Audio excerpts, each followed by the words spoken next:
तो फिल्म की शुरुआत एक डेडली गेम से होती है जिसके होस्ट ने एक लड़की को किडनैप करके चेयर से बांधा हुआ था क्योंकि वो गेम हार चुकी थी, इसीलिए अब उसे मरना होगा। इस गेम को वो बंदा डार्क वेब पे दिखा रहा था और ऑडियंस इस खतरनाक गेम को देखकर इंटरटेन हो रही थी। सामने टेबल पर 3 तरह के हथियार थे। होस्ट ने व्यूअर्स से कहा, जो मुझे जितने ज्यादा पैसे सेंड करेगा मैं उसकी मर्जी के मुताबिक वेपन यूज करके लाइव इस लड़की का मर्डर करके दिखाऊंगा। एक लड़की ने उसे $500 सेंड किए और लड़की को चैन सॉ से मारने को कहा। इन लोगों ने भी बिना रहम किए चैन सॉ उठाया और इस लड़की को सबके सामने काट कर मार डाला। सेम इसी वक्त पर पुलिस को भी इस गेम की खबर मिल गई और वो भी गेम को रोकने के लिए सेम पॉइंट पर आ गए, लेकिन यहाँ 2 लोगों के अलावा पुलिस को कोई नहीं मिला। इन्होंने इधर उधर की छानबीन की तो इन्हें कंटेनर में से सिर्फ एक बच्चा मिला। बाकी सब लोग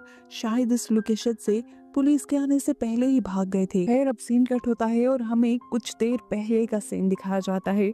बेन थका हारा अभी घर आया ही था कि उसे खबर मिली कि उस आदमी ने दोबारा से वो गेम शुरू कर दी है। खबर सुनते ही वो फौरन पुलिस स्टेशन पहुंचा, जहां डार्क वेब पर बैठ कर सारे ऑफिसर्स वो गेम देख रहे थे, उसी प्रेजेंटर की जिसे ये अभी तक सक्सेसफुली ट्रैक नहीं कर पाई। गेम में उसने 2 लोगों को किडनैप करके रखा हुआ था और जबरदस्ती वो उन दोनों से रॉक पेपर सीजर खिलवाता है। ये दोनों जानते थे कि इस खेल के बाद इनकी जान चली जाएगी। ये दोनों जब नहीं खेलते तो इन्हें टीजर गन से शॉक दिया जाता है। दोनों जब गेम खेलते हैं तो लड़की हार जाती है, जिसकी वजह से अब उसको मार दिया जाना था। ये वही सीन था जिसे मूवी के स्टार्ट में ही दिखा दिया गया है कि कैसे के लोग इस लड़की को चैन सॉ से मार देंगे।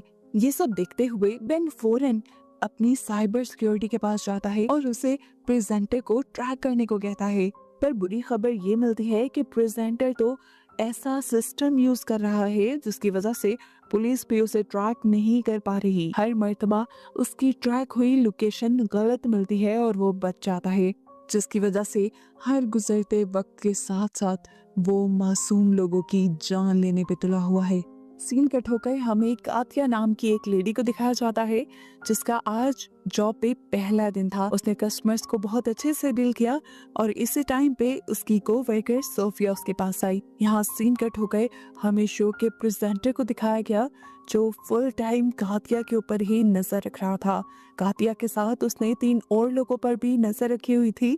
शायद वो इन तीनों को ही किडनैप करके अपना शिकार बनाने वाला था। यहाँ पर हम बेन को देखते हैं जो अभी भी उस प्रेजेंटर के पुरानी शो को देख रहा है। बैकग्राउंड पे उसे कुछ लोग दिखाई देते हैं और जब वो उनके बारे में इन्वेस्टिगेट करता है तो उसे पता चलता है कि इन लोगों का भी किडनैप हुआ था। यानी प्रेजेंटर यहाँ जितने लोगों को मार रहा था उन्हें वो इलीगली किडनैप किया करता था। यहाँ जॉब खत्म होने के बाद अब कातिया घर जाने के लिए निकल ही रही थी, पर सोफिया ने उसे रोक लिया क्योंकि आज उसका पहला जॉब का दिन था और सोफिया चाह रही थी कि उसके साथ थोड़ा सा टाइम स्पेंड किया जाए। कातिया बताते हैं, मैं रुक नहीं सकती क्योंकि घर पर मेरा बेटा और मेरी मॉम मेरा इंतजार कर रहे होंगे। लेकिन सोफिया की बहुत ज्यादा इंसिस्ट करने पर वो एक जूस पीने के लिए रुक गई। इन्होंने बातें की और जैसे ही कातिया जाने लगी तो हमने प्रेजेंटर को देखा कि उसने अपने लोगों को अलर्ट रहने का कह दिया था। कातिया के एक सुनसान जगह पहुंचते ही वो सारे मिलकर कातिया के ऊपर हमला करके उसे बेहोश कर देते हैं, जिसके बाद हम देखते हैं कि कातिया को भी अब उस लोकेशन पे पहुंचा दिया गया था जहां पर प्रेजेंटर वो शो किया करता था। उसे जब होश में आया तो वो घबरा गई।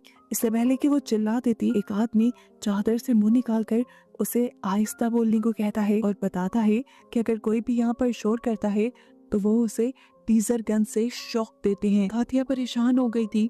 वो जानती थी कि घर पे उसका बेटा और उसकी मॉम उसका वेट कर रहे होंगे। उसने साथ में से पूछा, कौन है ये लोग जिन्होंने हमें यहाँ पर बांध रखा है। वो आदमी बताता है कि इस बारे में मुझे भी ज्यादा नहीं पता, मुझे भी अभी किडनैप करके लाया गया है और होश में आने पर जब मैं बोलने लगा तो मुझे टीजर गन से शॉक दे दिया इन्होंने। देखने को मिला कि अब प्रेजेंटर ने इन लोगों की किडनैपिंग की वीडियो भी अपने अकाउंट पर पब्लिश कर दी थी। ये देखकर बहन बहुत ही ज्यादा गुस्से में आ गया और उसने अपनी टीम से कहा कि इन सारे लोगों की इंफॉर्मेशन निकालो, ये लोग कहाँ कहाँ काम करते थे और कहाँ कहाँ से इन्हें किडनैप किया गया। बेन बुरी तरह इस केस में फंस गया था, कहीं पे भी उसे कोई सुराग नहीं मिलता था जहाँ जाकर वो प्रेजेंटर को पकड़ पाए। अब उसके दिमाग में केस को सॉल्व करने का एक आइडिया आता है। वो एक ऐसे कैदी के पास जाता है जिसे उसने ही अरेस्ट किया था एक डार्क वेब वाले केस पे। इस लड़के ने असल में डार्क वेब के ही एक बंदे को पकड़कर उसका मर्डर किया था। डार्क वेब के लोगों को कैसे पकड़ना था ये उसे अच्छे से आता था। बैंक तो उसे शो में किडनैप हुए लोगों की पिक्चर दिखाता है और शो के बारे में बताता है। वो चाहता था कि ये कैदी हेल्प करे उस प्रेजेंटर को पकड़ने में, लेकिन बेन की उम्मीदें सारी ये लड़का तोड़ चुका था, ये बताते हुए कि ये आदमी डार्क वेब का सबसे स्ट्रॉन्ग आदमी था, इसे पकड़ना नामुमकिन था। वो उसे बताता है कि जानता होगा कि पुलिस पहले ही इसके पीछे पड़ी हुई है, तो वो हमेशा अपने बैकअप्स जरूर रखता होगा जिसकी वजह से पुलिस उसे पकड़ नहीं पाएगी। ना उम्मीद होकर बेन जब वापस अपने ऑफिस आया तो उसे पता चला कि प्रेजेंटर ने 2 और लोगों को किडनैप कर लिया था। वो अपनी गेम को आगे बढ़ाता जा रहा था, मासूम लोगों की जान लेता जा रहा था और पुलिस अभी तक हाथ पे हाथ रखकर बैठी थी। सीन कट होकर दिखाया जाता है कि प्रेजेंटर ने अपना दूसरा शो भी शुरू कर दिया था। इस मर्तबा उसके शो में बहुत सारे कंटेस्टेंट थे। उसने गाथिया को भी यहाँ पे बुलाया और सभी कंटेस्टेंट के सामने एक गन रख दी। उसने व्यूअर्स को बताया कि आज की गेम बहुत मजेदार होने वाली है। इस गन में सिर्फ एक ही गोली है और ये 6 कंटेस्टेंट हैं। जिसकी किस्मत बुरी होगी वो मारा जाएगा। गेम स्टार्ट हो जाती है। कंटेस्टेंट को बताया जाता है कि उन्हें गन सर पे रख के उसका ट्रिगर दबाना है। बारी बारी सब ने ट्रिगर दबाना शुरू किया। गातिया जब गोली चलाती है तो उसकी बंदूक में गोली नहीं थी, लेकिन जैसे ही एक दूसरे कंटेस्टेंट ने आया तो गोली चल गई और उसका दिमाग फट गई। वो वहीं मारा गया। एक तीसरे कंटेस्टेंट की गोली की जगह एक फ्लैग बाहर मारने वाले थे। ऑडियंस में से दोबारा एक लड़की ने $500 सेंड किए और उस आदमी को ब्लीच देकर मारने का कहा। निकला था और उन्हें बताया कि ये इंसान भी गेम हार चुका है और इस तरह से लोग अपनी ऑडियंस की ख्वाहिश के मुताबिक मार। सबसे ज्यादा पैसे ही उसने दिए थे तो उसकी बात मानी गई और आदमी को ब्लीच पिला दिया गया, जिससे उसके अंदर के सारे ऑर्गन्स फट गए और वो मारा गया। अगले दिन के न्यूज़पेपर में दिखाया गया कि किस तरह वो गेम शो लोगों को मारता जा रहा है, लेकिन पुलिस ने अभी तक कुछ नहीं किया। अब क्योंकि पुलिस से ये केस सॉल्व नहीं हो रहा था तो FBI को ये केस सौंप दिया गया और ये चीज प्रेजेंटर को भी पता चल गई। प्रेजेंटर भी हर चीज को बहुत गौर से देख रहा था। दूसरी तरफ कातिया के साथ मौजूद एक और कैदी साशा, ये दोनों मिलकर प्लान बनाते हैं कि ये लोग यहाँ से भाग जाएंगे, क्योंकि अगर ये यहाँ रहे तो इनका मरना तय है। वो फैसला करता है कि अब जब ये लोग यहाँ पे उन्हें लेने आएंगे तो वो उन्हें मारकर उनकी गन छीन लेंगे और फिर यहाँ से भाग जाएंगे। इन दोनों की ये प्लानिंग प्रेजेंटर ने सुन ली थी और ये सुनने के बाद उसने कातिया को अपने ऑफिस में बुलाया। वो कातिया से कहता है, क्या तुम नहीं जानती यहाँ पे बात करना मना है और तुमने बात करके रूल तोड़ा है, जिसकी सजा अब मैं तुम्हें नहीं दूंगा बल्कि तुम्हारी साथ वाली को दूंगा, ताकि तुम्हारा गिल्ट कभी तुम्हें और गलती ना करने दे ऐसी। अब स्क्रीन पे दोबारा ये लोग लाइव आ जाते हैं और जिस लड़की को प्रेजेंटर ने सजा देनी थी उसे लाइव सबके सामने पाँव पे कोड़े मारे जाते हैं। उसे तड़पते हुए देखकर ऑडियंस जैसे सेटिस्फाई हो रही थी और धड़ाधड़ उनके शो को लाइक कर रही थी। जहाँ अभी तक FBI वाले भी इन लोगों की लोकेशन का पता नहीं चला पाए थे। अब बेन दोबारा उस कैदी के पास जाता है जिससे उसने पहले भी मदद मांगी थी। वो उससे पूछता है कि आखिर ये प्रेजेंटर, ये गेम वाला आदमी चाहता क्या है। कैदी ने बताया वो कुछ नहीं चाहता, उसे सिर्फ मजा आ रहा है लोगों को तकलीफ देने में और उसे लगता है कि ऐसे करने पे वो मशहूर हो जाएगा। वो मशहूर होकर सभी लोगों को अपने जैसा बनाना चाहता है, जिन्हें जुल्म पसंद हो, जो दूसरों पर जुल्म करके खुश हों। सीन कट होकर दिखाया जाता है कि अब FBI वालों के साथ मीडिया कॉन्फ्रेंस हो रही थी, जहां पर वो लोग शर्मिंदगी का इजहार करते हुए बताते हैं कि अभी तक वो उस आदमी की लोकेशन को ट्रैक नहीं कर पाए, लेकिन जल्द ही वो ऐसा करके उस आदमी को पकड़ लेंगे। देखने को मिला कि प्रेजेंटर भी ये प्रेस कॉन्फ्रेंस बहुत ही गौर से सुन रहा था। सीन कट होकर हम बेन को देखते हैं जो अपने घर आया था। वहाँ पर उसके लिए एक सरप्राइज था। उसकी वाइफ को पता चला था कि उनके घर एक बेटी पैदा होने वाली है। ये सुनकर बेन को खुश होना चाहिए था, लेकिन वो खुशी का इजहार नहीं कर पाया क्योंकि वो इस केस में बहुत ज्यादा इन्वॉल्व हो गया था। और इस तरह उसकी वाइफ को लगने लगा कि शायद बेन इसकी फैमिली से और उसकी बेटी से खुश नहीं। यहाँ दोबारा हम प्रेजेंटर का शो देखते हैं जहाँ पर वो 4 लोगों की तस्वीर दिखाता है और बताता है कि अगले दिन वो इन 4 लोगों को किडनैप करने वाला है। यानी वो सीधा सीधा पुलिस को धमकी दे रहा था और साथ ही एक मौका भी दे रहा था उसको पकड़ने का। पुलिस वाले फौरन उन लोगों की लोकेशन ट्रैक करने लगे जिनको उस आदमी ने किडनैप करवाना था। इतने में ही बेन जब ऑफिस में आया तो उसे मीडिया वालों ने घेर लिया। अब प्रेजेंटर जैसे ही बेन की फुटेज देखता है तो वह हैरान हो जाता है कि एक नॉर्मल सा पुलिस वाला इतना ज्यादा इस केस में इंडल्ज क्यों है। वो इसके बारे में इंफॉर्मेशन निकलवाता है और उसे पता चलता है कि बेन की मॉम और बहन किसी ने बेदर्दी से उन दोनों का मर्डर कर दिया था।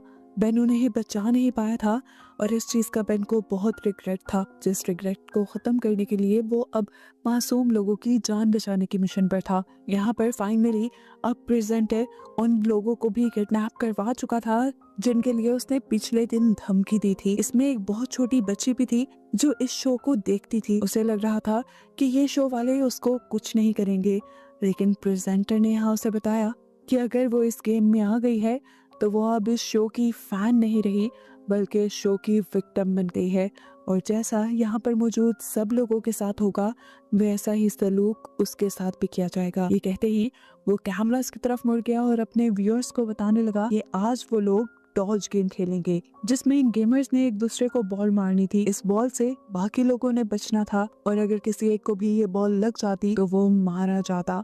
अब यहाँ पर गेम स्टार्ट होती है। ये लोग एक दूसरे को बॉल मारते हैं और काफी लोग यहाँ पे हार जाते हैं। जैसे ही उस छोटी बच्ची और एक बूढ़े आदमी की बारी आती है तो बूढ़ा आदमी बॉल को नीचे फेंक देता है बचाए लड़की को मारने के। उसे प्रेजेंटर से कहा कि मैंने हार मान ली है, मैं उस लड़की को नहीं मार सकता। ये देखकर प्रेजेंटर ने उसे कहा कि यहाँ पर गेम तुम्हारी मर्जी से नहीं खेला जाएगा। यहाँ पर इस बूढ़े आदमी को अपने पास एक वायर का टुकड़ा मिला। ये काफी शार्प था जिसे उसने अपने पाँव के जूते में छुपा लिया। अब काफी दिन गुजर जाते हैं और कोई शो प्रेजेंटर ऑन एयर नहीं करता। काफी दिन बाद जैसे ही उसका शो ऑन एयर होता है तो बेन के साथ साथ सभी पुलिस ऑफिसर और FBI एजेंट उस शो को देखने लग जाते हैं। अब क्योंकि प्रेजेंटर को बेन के बारे में पता चल चुका था तो वो बार बार शो में बेन का नाम ले रहा था। वो ये भी जान गया था कि पुलिस वाले इस शो को देख रहे हैं। अपने व्यूअर्स के साथ वो पुलिस वालों को भी बताता है कि पिछले दिन उस बूढ़े आदमी ने रूल तोड़ा था जिसकी वजह से अब दोनों की जान जाएगी, लेकिन बेन यहाँ पर किसी एक की जान बचा सकता है। वो अगर चूज करे कि किसको मारना है तो एक की जान बच सकती है। सब बेन को मना कर रहे थे कि वो चूज ना करे, लेकिन तब प्रेजेंटर ने कहा कि अगर बेन कुछ चूज नहीं करेगा तो ये दोनों मारे जाएंगे। एक की जान बचाने के लिए बेन ने फौरन से 2 का बटन दबा दिया। सेकंड नंबर पे थी लड़की और उसके बटन दबाते ही उसे शूट करके मार दिया गया। इतनी देर में पुलिस वाले भी उसकी लोकेशन पर पहुंच गए थे, लेकिन वहां जाकर पता चला कि ये शो तो उस जगह पे हो ही नहीं रहा था जो लोकेशन उसे पता चली थी। हंसते हुए इस टाइम प्रेजेंटर ने बताया तुम्हारे साथ गेम खेली गई है, तुम मेरी लोकेशन तक पहुंच जाओ, ये इम्पॉसिबल था, तुम्हें वो गलत लोकेशन मैंने ही बताई। ये कहते ही यहाँ पर शो खत्म हो जाता है। दूसरी तरफ हम उस बूढ़े आदमी को देखते हैं जो अब उस बच्चे की मौत का जिम्मेदार अपने आप को समझ रहा था, इसलिए जो शार्प वायर्स उसने अपने पाँव में छुपाई थी वो उसके जरिए अपनी नसें काट के सुसाइड कर लेता है। जैसे यहाँ पर सब लोगों ने उस बूढ़े आदमी को मरा हुआ देखा तो इन सबको काफी दुख हुआ। दूसरी तरफ दिखाया गया कि अब बेन भी शदीद शौक में था क्योंकि वो अब मासूम लड़की की मौत का जिम्मेदार अपने आप को समझ रहा था। वो इस गिल्ट से बाहर निकलना चाहता था, कुछ करना चाहता था। इसीलिए वो जब ऑफिस के लिए निकलने लगा तो उसे अपने गेट पे एक पार्सल रिसीव हुआ। वो जानता था कि ये पार्सल जरूर प्रेजेंटर ने भेजा होगा क्योंकि वो बार बार जबरदस्ती बेन को इस सब में घसीटना चाह रहा था। हम देखते हैं कि प्रेजेंटर खुद गाथिया के पास आया है। उसने गाथिया को बताया कि आज तुम्हारी मौत का दिन है, अगर तुम चाहो तो अपने छोटे लाइन से बात कर सकती हो। वो हैरान हुई ये जानकर। छोटा लाइन वो अपने बेटे को कहती थी, ये बात उसे कैसे पता चली? उसे याद आया कि आखिरी बार उसने ये बात अपनी कोवर्कर को बताई थी। खैर अब प्रेजेंटर उसे ऑन एयर ले गया जहाँ पर उससे पूछा गया कि तुम किसे याद कर रही हो। कातिया ने बताया कि मैं अपने बेटे और अपनी कोवर्कर को याद कर रही हूँ। बेन को उसकी हिस्ट्री याद आई। बेन ने उसके बारे में इन्वेस्टिगेशन करवाई थी। वो तो सिर्फ एक ही दिन जॉब पे गई थी। अगर उसने अपने क्लीग का नाम लिया है, इसका मतलब ये बेन के लिए एक हिंट है।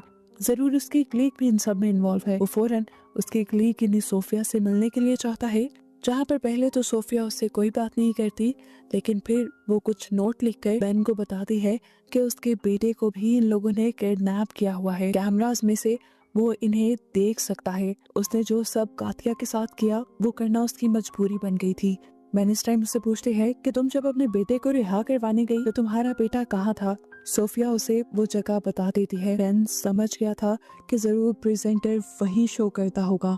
बिना किसी को बताए वो उस जगह पहुंच गया। बेन ने जाने से पहले बैकअप पुलिस भी बुला ली थी। इतने में हमें शो के अंदर दिखाया जाता है कि जब सारे कंटेस्टेंट एक गेम खेल रहे थे तो उन्हें गन्स दी गई थी। इस मर्तबा सभी कंटेस्टेंट ये फैसला करके आए थे कि वो अपने बजाय यहाँ के लोगों को मारकर अपने आप को आजाद कर लेंगे। इस सब में उन्होंने फायरिंग शुरू कर दी।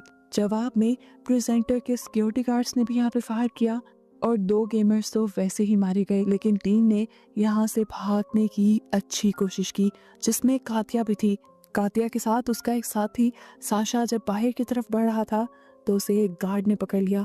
कातिया उसे बचाने के लिए रुकी, लेकिन साशा ने कह दिया तुम भागो, तुम यहाँ से निकलो और पुलिस को इस लोकेशन के बारे में बताओ। वो यहाँ से निकलने वाली थी, इतने में बेन उससे टकरा गया। कातिया को घबराए देखकर उसने कातिया को तसल्ली दी कि अभी बैकअप पुलिस भी यहाँ आ रही है और सब चीजें नॉर्मल हो जाएंगी। बेन अब कातिया को छुपाकर आगे की तरफ बढ़ता है।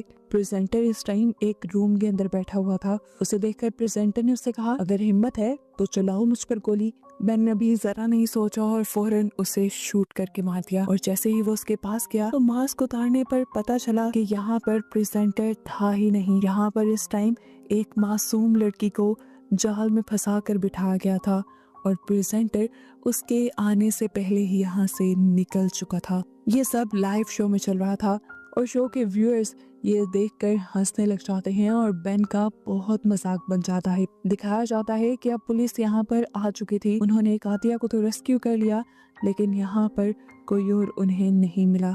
बाहर प्रेजेंटर की वाइफ उसका इंतजार कर रही थी। प्रेजेंटर गाड़ी में बैठा और गाड़ी चलाकर उसकी वाइफ यहाँ से उसे दूर ले गई और हमें पता चला कि प्रेजेंटर की वाइफ और कोई नहीं बल्कि सोफिया ही थी। और सोफिया ने ही बेन को फंसाने की ये पूरी प्लानिंग की थी प्रेजेंटर के साथ मिलकर। मूवी के पोस्ट क्रेडिट सीन में हमें दोबारा प्रेजेंटर को दिखाया जाता है जो आज ऑन एयर आया था। उसने सबको बताया कि वो सीजन 2 लेके आने वाला है इसी शो का, जो सुनकर उसके व्यूअर्स बहुत ज्यादा एक्साइटेड हो जाते हैं और पुलिस के लिए एक नया चैलेंज सामने आ जाता है। और बस इसी को दिखाते हुए ये कहानी यहाँ